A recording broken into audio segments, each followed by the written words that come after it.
mtoto katoka Ukristo kaingia Uislamu ni jambo la kumshukuru Mungu. Zote dini za Mungu. Katoka Ukristo kaingia Uislamu ni jambo la kumshukuru Mungu.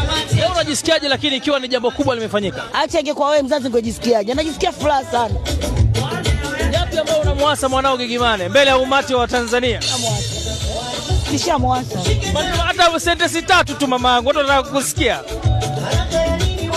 Namtakia kila laheri kwenye ndoa yake. Sina mengi ya kuongea.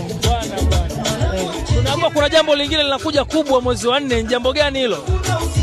Ni harusi, anataka kwenda tu kuongeza reception basi. Leo wameoana, basi wanataka kufanya sherehe. Vipi kapu la mama sasa? Tumejipangaje na kapu la mama? Kuanzia leo au siku hiyo? Kuanzia leo. Nimejipanga vizuri tu. Nimejipanga vizuri. Mashallah mama Lamani, ya mavazi hayo. Umependeza sana. Nani mbunifu wako? Mbunifu wangu mama Mobeto. Huyo hapo mama ndo Kiamisa. Mama Kiamisa ndo mbunifu wangu. Ndio kukuvalisha leo? Ndio kanivalisha yeye. Hongera sana. Asante.